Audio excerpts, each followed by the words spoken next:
खांद्याला खांदा लावून या मोर्चामध्ये सहभागी झालेले होते।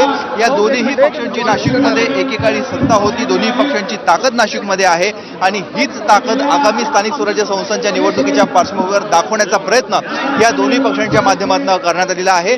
केवळ नाशिक शहरच नाही तर ग्रामीण भागातून तालुका पातळीवरनं गाव पातळीवरनं देखील कार्यकर्त्यांना या मोर्चामध्ये सहभागी होण्याच्या सूचना देण्यात आलेल्या होत्या। तशा पद्धतीचं नियोजन देखील करण्यात आलेलं होतं आणि बघतोय की मोठ्या संख्येने हजारोच्या संख्येने दोन्ही पक्षाचे पदाधिकारी कार्यकर्ते या मोर्चामध्ये सहभागी झालेले आहेत।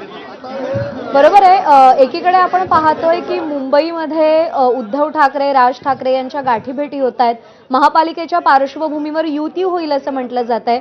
म्हणजे ठाकरेंचा बालेकिल्ला असलेला मुंबई आणि कधी काळी मनसेचा बालेकिल्ला असलेलं नाशिक, हे या दोन महानगरपालिका दोन्ही पक्षांकडून जास्त टार्गेट केल्या जात आहेत असं आपण म्हणू शकतो का?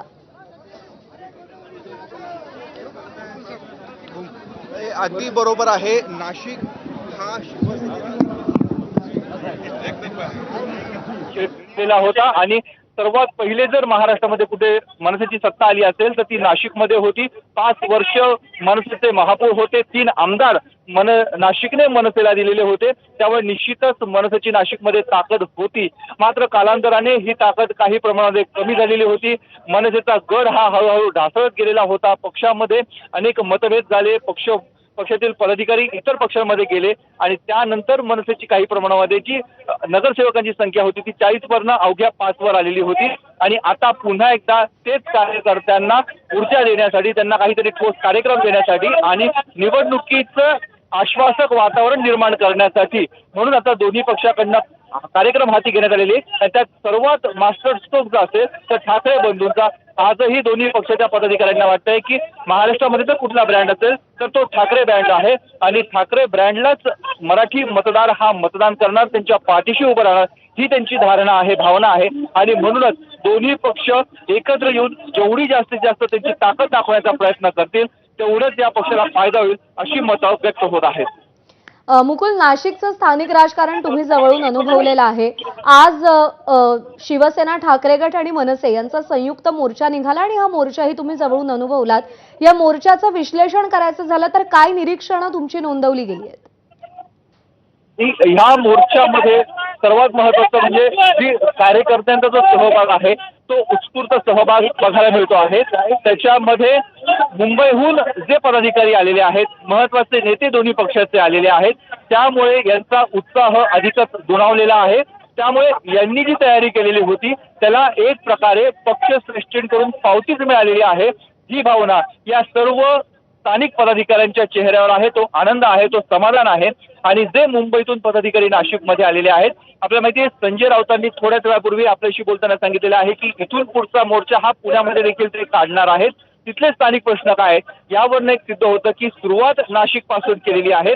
नाशिक हा मुंबई ठाणे नंतर जर या दोन्ही पक्षाचा गड कुठला असेल तर तो नाशिक होता, त्यामुळे नाशिक पासून आज ही सुरुवात करण्यात आलेली आहे आणि प्रत्येक शहरातले, मग ते ठाणे असेल, मुंबई असेल, पुणे असेल, छत्रपती संभाजीनगर, त्या भागातले जे मुद्दे आहेत, नागरिकांना भेडसावणारे, नागरिकांच्या जवळचे प्रश्न जे आहेत त्याच प्रश्नांना हात घालून हा मोर्चा आता इथून पुढच्या शहरांमध्ये देखील काढला जाईल, हेच आजच्या या मोर्चामधून स्पष्ट होत आहे। त्यामुळे मोठ्या संख्येने कार्यकर्ते पदाधिकारी आलेले आहेत। जे नाशिकची गुन्हेगारी असेल, ड्रग्सचा विषय असेल, मध्यंतरी असलेला हनी ट्रॅपचा मुद्दा असेल, महिलांची असुरक्षितता आहे, रस्त्यावरील खड्डे आहेत, असे सर्वच मुद्द्यांचे होर्डिंग छोट्या छोट्या पाट्या पदाधिकारी कार्यकर्त्यांनी हातात घेतलेले आहेत आणि जनतेला हे प्रश्न दाखवण्याचा, त्यांचं लक्ष वेधण्याचा प्रयत्न या दोन्ही पक्षाच्या कार्यकर्त्यांकडनं केला जात आहे।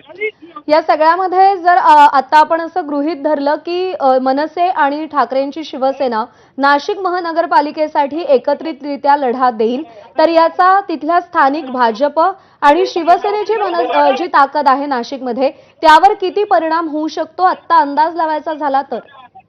सध्या जर आपण राजकीय गणितं बघितली तर 2017ला निवडणूक झालेली होती, त्यावेळेस शिवसेनेचे 35 नगरसेवक, ज्यावेळेस शिवसेना एकसंघ होती त्यावेळेस शिवसेनेचे 35 नगरसेवक निवडून आलेले होते, मनसेचे मोजके 5 ते 6 नगरसेवक निवडून आलेले होते।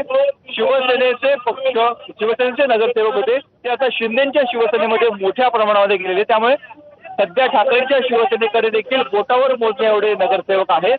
त्यामुळे ज्यावेळेस या दोघांची युती होईल त्यावेळेस नाशिक शहरामध्ये 31 प्रभाग आहेत. 31 प्रभागामधनं 122 नगरसेवक हे निवडून द्यायचे आहेत. एवढे 122 उमेदवार यांना शोधावे लागणार आहेत, त्यांना निवडून आणण्यासाठी परिश्रम घ्यावे लागणार आहेत. दुसऱ्या बाजूला जर आपण बघितलं तर भाजपा आणि शिंदेच्या शिवसेनेची सध्या राज्यामध्ये सत्ता आहे. सत्तेची ताकद त्यांच्या बाजूला आहे. मोठ्या प्रमाणावर इनकमिंग भाजपमध्ये होत आहे. त्यामुळे भाजप सध्या तरी सर्वात मोठा पक्ष म्हणून नाशिक शहरामध्ये असल्याचं राजकीय चित्र आपल्याला बघायला मिळतंय. त्या खालोखाल शिंदेची शिवसेना आहे. त्यामुळे एकीकडे इनकमिंग त्यांच्याकडे जोरदार आहे, त्याचबरोबर दोन्ही पक्ष बरोबर आहे मुकुल. त्यामुळे जर नवीन राजकीय समीकरणं नाशिकमध्ये उदयाला आली तर त्याचा आगामी निवडणुकांमध्ये कसा परिणाम होतो हे पाहणं उत्सुक्याचं असेल. धन्यवाद दिलेल्या माहितीसाठी. आणि यानंतर बातमी अकोल्यातून आहे. अकोल्यामध्ये सकल हिंदू समाजाच्या जनआक्रोश मोर्चाला सुरुवात झाली आहे. ग्रामदैवत राजराजेश्वर मंदिरापासून हा मोर्चा निघालेला आहे. अनेक हिंदू संघटना आणि राजकीय पक्ष या मोर्चामध्ये सहभागी झालेत. अहिल्यानगरचे राष्ट्रवादीचे आमदार संग्राम जगताप या मोर्चाचं नेतृत्व करतायत. गणपती विसर्जनाच्या दिवशी हिंदू मुलीवर एकानं अत्याचार केलेला होता. या आरोपीला 6 दिवसांनंतर इंदोरमधून अटक करण्यात आली आहे. आरोपीला त्वरित फाशी देण्याची मोर्चेकऱ्यांनी मागणी केली आहे. गणपती विसर्जनाच्या दिवशी अकोल्यात एका अल्पवयीन हिंदू मुलीवर अत्याचार करण्यात आले होते आणि त्या प्रकरणातला जो आरोपी आहे तौहीद खान त्याच्यावर कठोर शिक्षा करा, त्याला अटक करा या मागणीसाठी सकल हिंदू समाजाने आज अकोल्यात जनआक्रोश मोर्चाचं आयोजन केलं होतं. रात्रीच त्याला अकोला पोलिसांनी इंदोर शहरातून अटक केलेली आहे. मात्र हा मोर्चा जो निघालेला आहे अकोल्याचं ग्रामदैवत असलेल्या राजराजेश्वर मंदिरापासून हा मोर्चा निघालेला आहे. सर्व हिंदू संघटना आणि राजकीय पक्षांचे प्रतिनिधी या मोर्चात सहभागी आहेत. आपण पाहतोय की आमदार रणजित सावरकर आपल्याला दिसत आहेत.